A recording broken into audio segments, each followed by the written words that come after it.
Delete. ఇది third operation abbreviation. ఇందులో మనకు రీడ్ అంటే సర్వర్లో ఉన్న డేటాని మనం క్లయింట్ సైడ్కి తెచ్చుకోవడం కోసం, అండ్ క్లయింట్ సైడ్ ఉన్న డేటాని సర్వర్కి పోస్ట్ చేయడం కోసం పోస్ట్ మెథడ్ యూజ్ చేస్తాం. ఉన్న డేటాని ఒక పర్టికులర్ ఎలిమెంట్ కానీ లేదంటే ఒక డేటా ఐటమ్ మార్చడానికి ఈ ప్యాచ్ అనేది వాడతాం. ఓకే, అదేవిధంగా పుట్ అనేది వచ్చి ఏదర్ అప్డేట్ ఆర్ రీప్లేస్.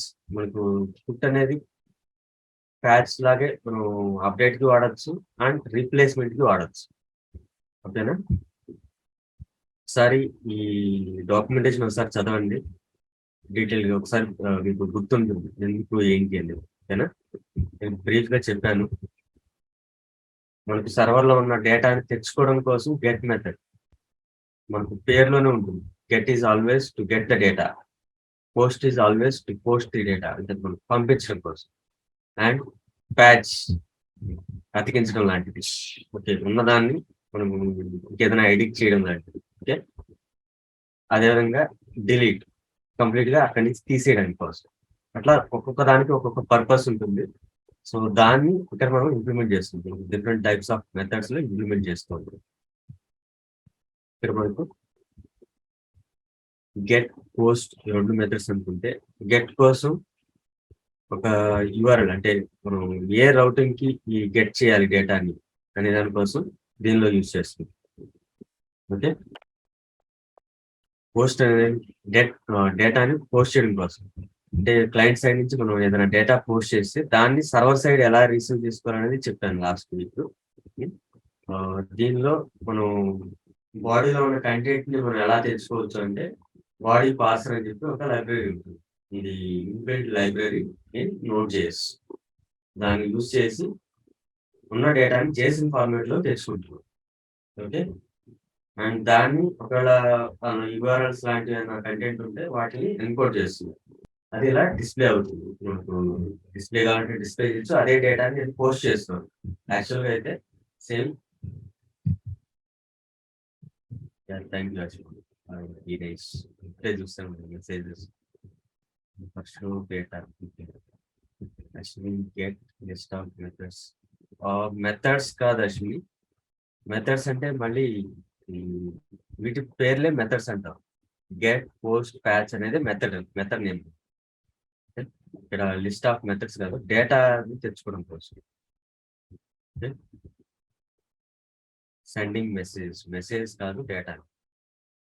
ఇక్కడ మన కేసులో మెసేజ్ వచ్చాము కానీ జనరల్ గా అది డేటా.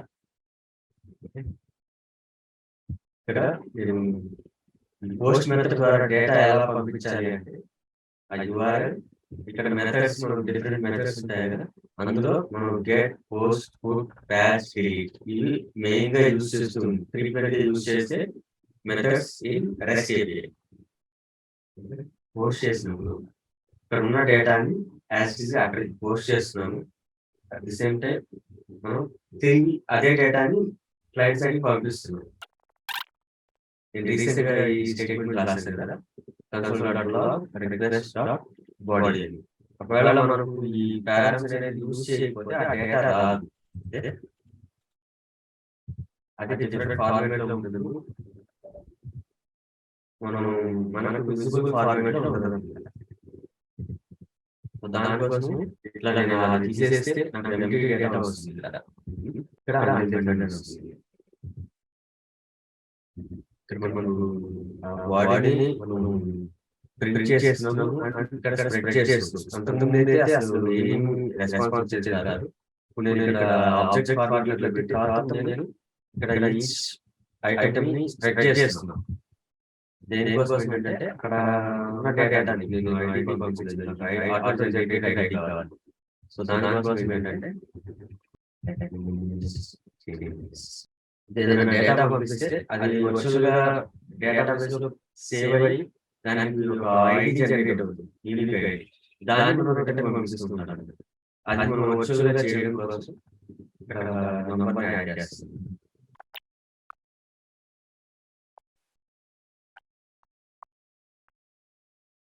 ఒకసారి ఐడి జనరేట్ చేస్తుంది, ర్యాండమ్ గా ఒక నంబర్ జనరేట్ చేస్తుంది.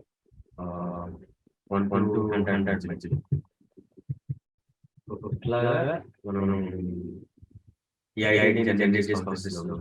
ఇందులో నెక్స్ట్ మనం ఇక్కడ డేటా రిట్రీవ్ చేయడం, అక్కడి నుంచి తీసుకోవడం, ఇక్కడి నుంచి పంపించడం అవన్నీ తెలుసుకున్నాం కదా. నెక్స్ట్ డేటాబేస్ పైన ఎలాంటి ఆపరేషన్స్ చేయొచ్చు, డీబీ కనెక్షన్ ఈ క్లాస్ ఇప్పుడు వరకు చెప్పిన క్వశ్చన్స్ డౌట్స్ ఉన్నాయి. ప్రాక్టీస్ చేస్తేనే మనకు గుర్తుంటుంది. ఇప్పుడు ఎక్కువ కాన్సెప్ట్స్ కూడా చెప్పలేదు కదా, just single page 70 lines code ఉంది. అందులో మీరు ఈ వీడియో చూస్తే అర్థమైపోతుంది మీరు ఎలా చేయాలి అనేది. అన్లెస్ ప్రాక్టీస్ చేసే వరకు ముందుకెళ్ళాలి. నెక్స్ట్ క్లాస్ ప్రాక్టీస్ చేస్తేనే తర్వాత ఇది మీ ఓన్ APIs క్రియేట్ చేసి డేటా ఇప్పుడు బేసిక్ ఒక డేటాబేస్ అంటే ఇక్కడ క్రియేట్ చేయడం, మన సాఫ్ట్వేర్ ఇన్స్టాలేషన్ అవన్నీ చెప్పట్లేదు. కాకపోతే మీరు ప్రాక్టీస్ చేయడం కోసం ఆన్లైన్లో ఒక డేటాబేస్ క్రియేట్ చేస్తాను, అందరికీ ఆ క్రెడెన్షియల్ షేర్ చేస్తాను. మీకు కావాల్సిన డేటా యాడ్ చేసి ఒక్కొక్కరు మీ నేమ్ ప్రిఫిక్స్ పెట్టి ఈ టేబుల్స్ క్రియేట్ చేసుకోండి. ఇది వాట్సాప్ గ్రూప్ లో షేర్ చేస్తాను, ఒకసారి గుర్తుపెట్టుకోండి. ఇది ఇలాంటి క్వశ్చన్స్ లో అడుగుతూ ఉంటారు. Different types of methods in REST API.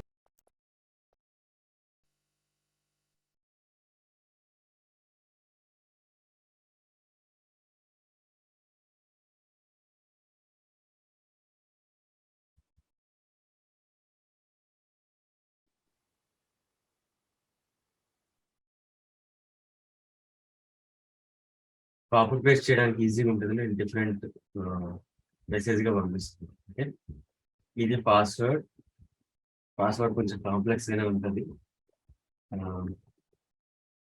User ని పోస్ట్ ఇది MySQL మీకు ఒక డేటాబేస్ క్రియేట్ చేసి మీకు ఇస్తున్నాను.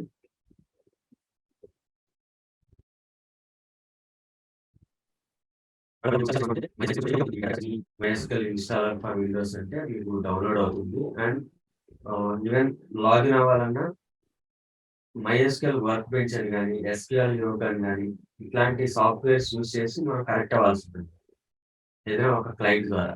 ఇక్కడ మనం ఏంటంటే వెబ్ క్లయింట్ యూజ్ చేసి మనం కనెక్ట్ అవుతుంది. PHP MyAdmin అని చెప్పని ఒక యూజర్ ఇంటర్ఫేస్ ఉంటుంది. దాని ద్వారా మనం ఈ డేటాబేస్ కనెక్ట్ అవుతుంది. మనకు డేటాబేస్ కనెక్ట్ అవ్వాలంటే మల్టిపుల్ వేస్ కనెక్ట్ అవ్వచ్చు. ఒకటి వచ్చి ఈ PHP MyAdmin ద్వారా MySQL డేటాబేస్ కనెక్ట్ అవ్వచ్చు. SQL యోగ్ అని ఉంటుంది, MySQL వర్క్ బెంచ్ అని ఉంటుంది.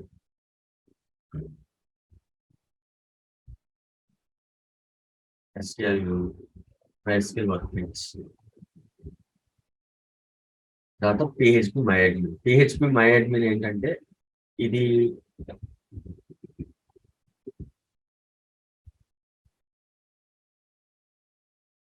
PHP MyAdmin వచ్చేసరికి ఒక XAMPP కానీ ల్యాంప్ కానీ అంటే PHP తెలిసిన వాళ్ళకి తెలిసి ఉంటుంది. ఇందులో ఒక ప్యాకేజ్ లాగా వస్తుంది. XAMPP అంటే cross platform, Apache server, MySQL, PHP ఇట్లా అన్ని కలిపి వస్తాయి. అదేవిధంగా దానిలో ఇది ఒక DBకి కనెక్ట్ అవ్వడం కోసం డిఫాల్ట్